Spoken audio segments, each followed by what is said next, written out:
Hi, welcome to another episode of Moments with Marlie.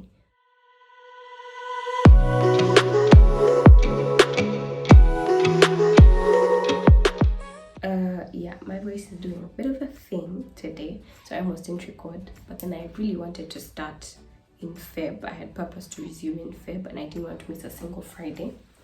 So I decided to go ahead with it anyway. It even sounds like it's straightening out.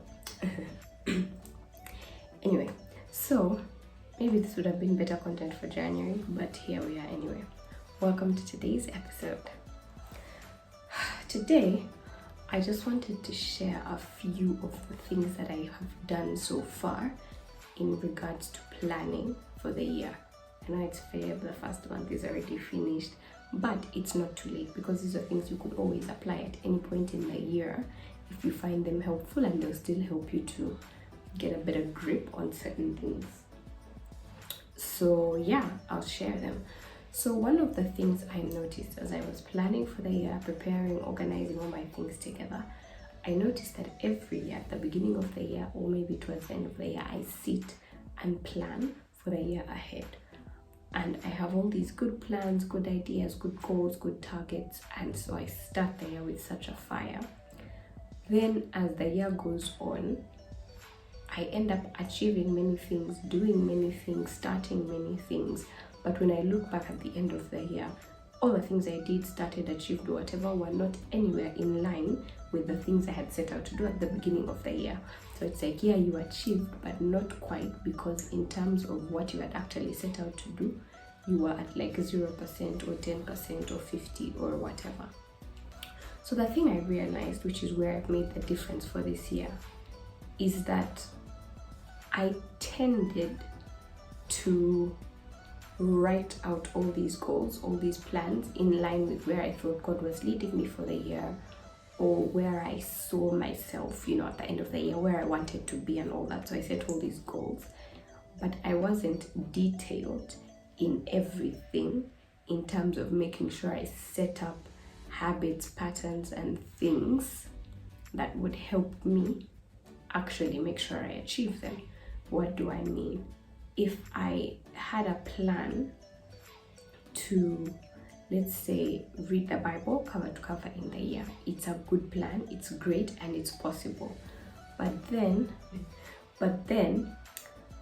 I did not plan, I wouldn't usually break it down further, where I say, okay, to read the Bible in a year, how can I break this down? What must I do quarterly? What must I do monthly? What must I do daily in terms of habits that will help me to achieve this goal at the end of the year? Because reading the Bible cover to cover doesn't mean I get one day, take off time, read the whole Bible cover to cover, close it and say, oh guys, I've done it. Like most of the goals that we set for ourselves, not things that you can achieve in a day. So you need to stretch them out, plan them out in such a way that you have small achievable goals in smaller periods of time that will eventually amount to your great big goal at the end of the year. So I thought I'd just share a few of them. I have a number of goals, maybe 2 or 3 in all of the different capitals. I'm just going to share some of them. So I'm going to share, I have a number of different documents that I'm working with for the year, which is how it's helping me to bridge that gap of planning and then not executing, that there is something in line. I have reminders on my phone, I've scheduled things in my calendar, I've done literally everything down to the very last dot. This is part of the things that I did while I was on retreat, so it was really, really helpful. So we'll use the first example of the Bible, cover to cover.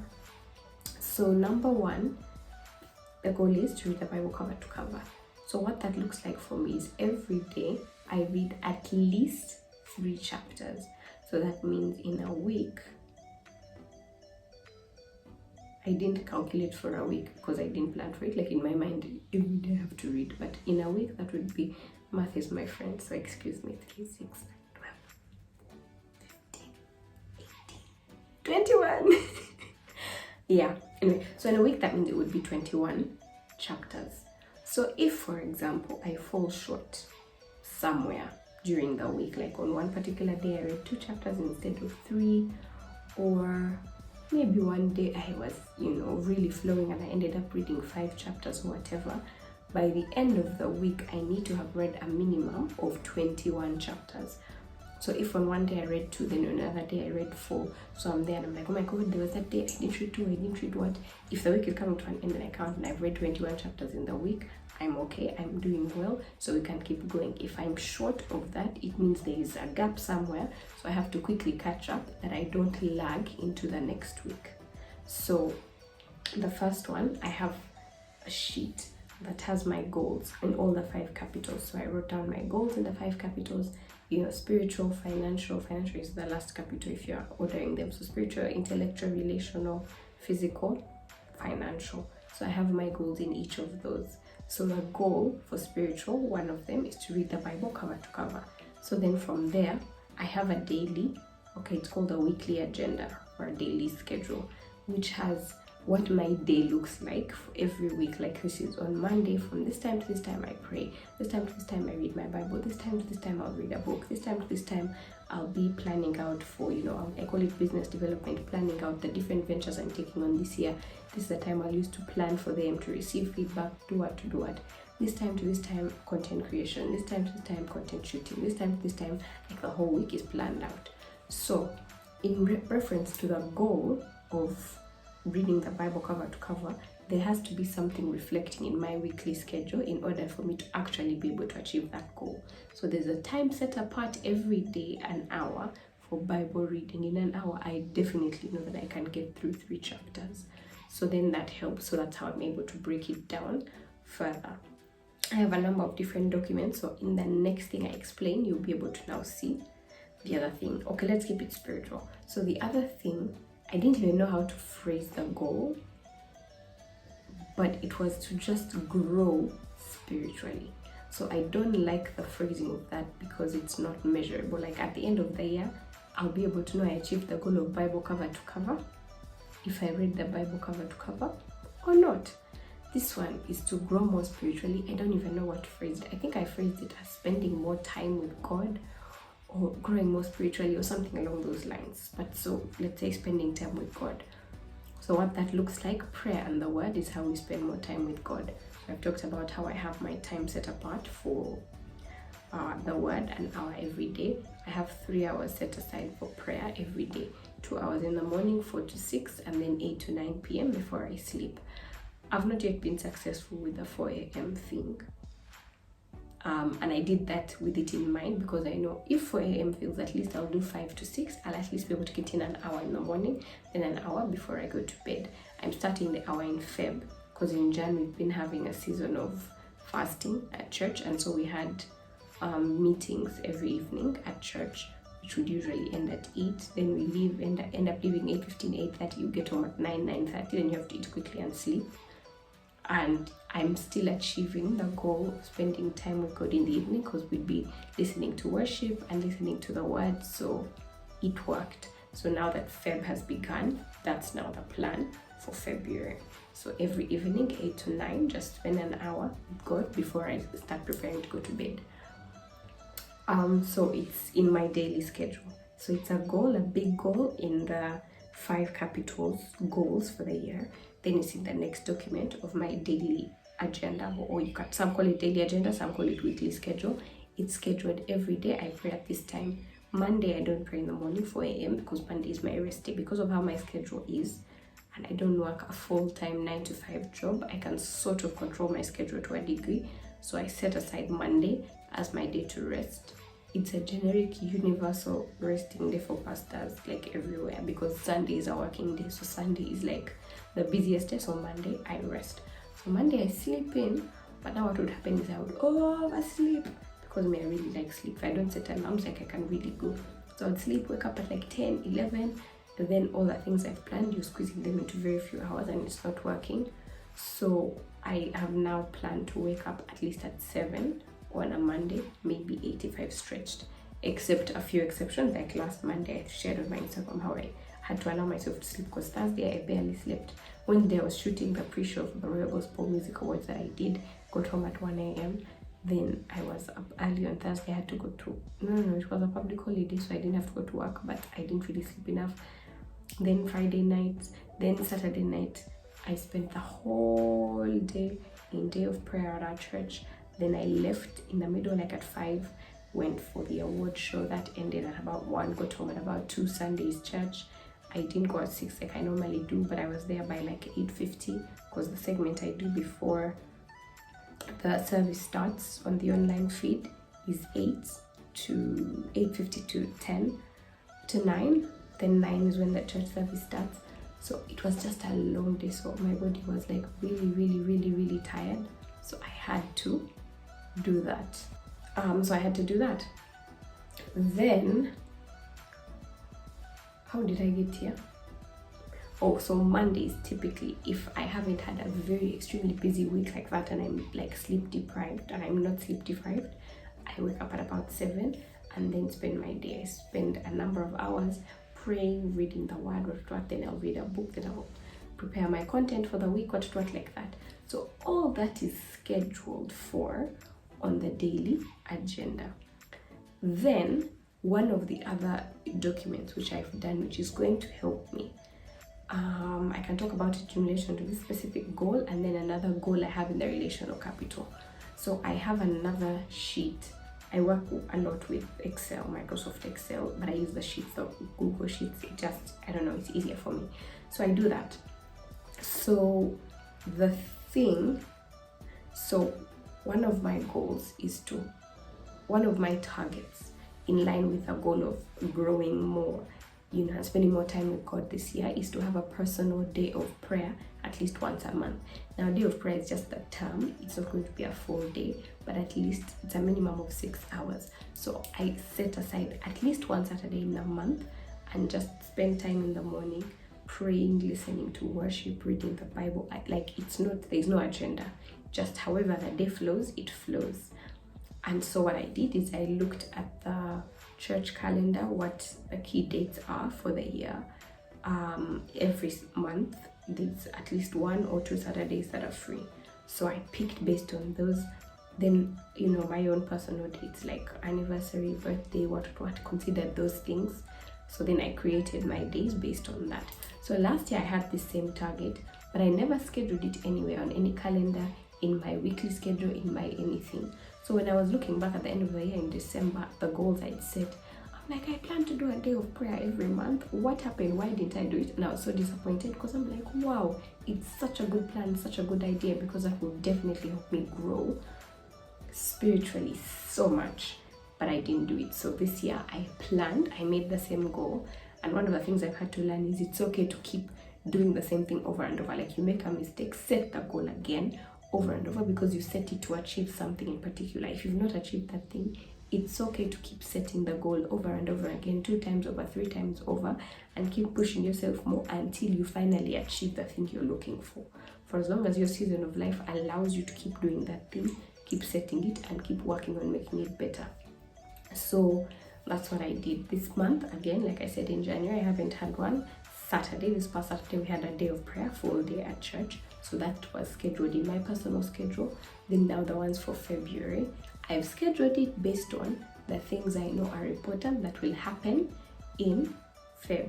So there's a day where I know that I'll be home the whole day as far as I'm concerned right now, so I can schedule it and change it. The other thing is, during the week there are some days that find me at home, like Monday I mentioned, Friday many times I'm at home.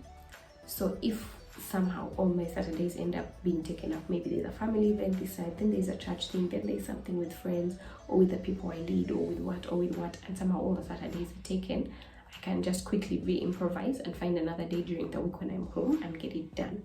So that's how I'm doing the thing and making it work. So yeah, so there is the document with the goals for English Capital, then there's the weekly schedule where it's included, then there's my personal schedule. So all the dates, key dates on my personal schedule, I added them to my calendar on my phone, and the ones that I think I won't remember, there are alerts like 2 days before. So that one, like Thursday, there's an alert. So when people are asking me what are your plans on Saturday, there's an alert that has come on Thursday, so I'm already aware. I'm like, ooh, no, Saturday morning I'm unavailable, we can plan for the afternoon. That way I'm actually able to stick to my things that I set out to do and plan for them, and actually do things that will help me make sure that they come to pass. in line with the personal key dates, going back to one of the things on my goals for the year sheet, one of my goals for the year is to grow stronger relationships with my friends and with my family, because the thing that I've realized, which I'm working on, I sort of like pocket, they say this thing about men, like men have different boxes with the way they think and they don't interconnect. Sometimes my mind works like that for certain things. So what I find is in the different seasons of life, the thing that I'm focusing on is the thing that I'm focusing on, and everything else around, I sort of forget about it. So like through all my seasons of life, I've had like a best friend in primary, in secondary, O-level, A-level, whatever, and they've changed every single time.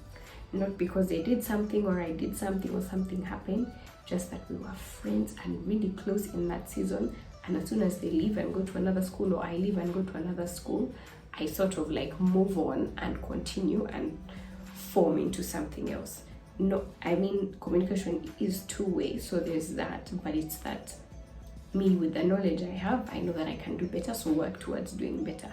So that's like one of the things, is that now, because I'm very heavily involved in ministry, a lot of my friends are in the ministry, which is good, because I need to have friends that think like me and understand what I'm doing, and we're working towards the same thing and everything. But I have friends outside of the ministry, and I have a family outside of the ministry. And so what's been happening is that I usually only show up for my friends on special days, even for my family, when there's a birthday, when there's a this. But when I do it, I really show up, I'm involved, I'm in the moment, and that kind of thing. But I think that the relationship can be a lot better. So I have goals for, my relationships with my friends, with my family. Also in marriage, there are certain goals, but, just in terms of the relational capital. So what I did is I've planned. I'm like, okay, I can visit a friend every so often, like every 2 months at least. Make sure I visited a friend or visited a family member. So I've not planned the whole year ahead. Just when the month comes, you see. So like Feb, this is the month where I get to visit someone. I'm like, okay, who will I call? Then I think about it. Ideally, what I'm planning to do, I don't like stress myself so much. Just pray about it and say, okay, God, lead me to someone. You put a person in my heart. We can either go out on a date, or you go and visit. If you can make it a visitation with many people, like you do a friends gather thing, we all gather, we have a good time, hang out or whatever, something of that sort, but to make it work. So that's included. It's not in my weekly schedule because it's not something that happens every week. So it only featured in the personal key dates, but it really featured where I scheduled and I wrote and I said, okay, so I don't remember off the top of my head, but let's say every second Saturday in a court, every 2 months. So maybe starting Feb, Jan is my month, just it's entirely for God. Like I don't even plan things outside of church. But so let's say maybe we're starting in Feb. So every 2 months, make sure I visit someone, let's say on the second Saturday. I don't know if I even did second Saturday. I sort of did every 2 months and then used the church calendar and the calendar of things I have to do to then define which specific days. So when the month comes, I start thinking about who am I going to see, what am I going to do, and planning for it. What gift can I carry? Where are we going to meet? What are we going to do? Reaching out to them and all of that. I also have planned to text or call a friend every week, like at least in a week, reach out to someone, talk to them or whatever, which I'm realizing I did well in the first 2 weeks and I slipped. So I'm going to set a reminder on my phone, because I didn't set a reminder, because there are certain things I have reminders for on my phone, and it's helping in regards to reaching out to people about something or sharing something somewhere or whatever. Like I will have reminders on my phone. So I'm going to just do that as well now, so that every week I actually remember and have someone new or someone different that I'm reaching out to, so that I'm actually in touch with my friends and not only getting in touch when it's like a real with cause, if that makes sense, like when there's a wedding or a funeral or a party, like for us to actually get to a place where we meet regularly without cause, like just to meet. Yeah, so those are some of the things that I've done to plan for my year. So like detailing it down to the very last dot, so that there's no room or no space for messing up. I have a target for income for the year, which is broken down into this is how much I must earn every week. And so now that features, there's a sheet called an income stream sheet, where I've written down all the potential things that I could do to get income this year, how much each will cost. It's a whole thing. I did a thing called the Straightforward Financial Growth Mastermind, which if you do, they will show you that thing and work it through with you. So how much you could earn per unit of doing that thing, how many units you have in a year, so how much potential you could earn in a year, and then how much you received to this end. So then I've scheduled and I have a reminder every week. I go over my finances. How much have I made? How much have I given? How much have I received? So every week on my sheet, I fill in my financial documents, my income streams. I look at it. This is where I've reached in each of these income streams. I'm doing well, I'm not doing well. And then I fill in on my incomes. I have an income statement sort of in my sheets where every week I talk about this is how much I received, this is how much I've received. So they're color coded. So in a week where it's green, it means I received my target or above. Where it's orange, I was close to my target, and where it's red, I was well below the target, meaning half and below. So that every week, like if 2 months pass and I've been in red for 2 months, it's time to wake up. I'm like, what does that mean? Am I being lazy? Are there things I could be doing that I'm not doing? Is it that I'm overwhelmed? I overshot, but maybe now the season of my life, the way things are going, I'm not able to do all these 10. Maybe I can focus on 7. Is it that like I actually will be able to keep referring back to them during the course of the year, so that I'm not seeing it for the first time, for the second time at the end of the year and saying, oh my god, look what happened. Yeah, I think that makes sense. I'm going to stop talking because I feel really exhausted from all the talking that I've done. Yeah, that's it. I feel really exhausted, so I'm going to stop. But also I think I've broken it down in enough detail that helps. If you'd like to get access to the documents that I have, the different documents, I'm able to share with you a generic template. Let me think about it. I'm trying to think about if I'm going to charge for it. I just offer them for free. The reason I don't want to offer them for free is because it's the kind of, like, there's a thing about ownership that somehow people take things more seriously when they are paid for than if it's a free thing. Somehow if you're doing a thing, it's like you may end up doing it just out of excitement and then nothing happens after that. Yet I've spent a lot of time and energy creating these things and detailing them a certain way, blah blah blah, all of that. Some of them I've adapted from different places, some of them I just sat down and came up with them on my own. So that kind of thing. I think I might make it available, all the documents, I think for 10,000 shillings only. So if you're interested, reach out to me. But also generally, if you have any questions about anything, you can reach out and I'll be glad to answer, or you can put in the comment section, I'll be glad to answer. I won't judge you for that. Don't be afraid to ask a question, because you can come and ask for money. I won't. Yeah, but that's what it is. So just reach out if you have any questions. I will be more than happy to help you. Thank you so much for watching. I hope you have yourself a great weekend or a great week or a great day. I don't know when you're watching this, but bye bye.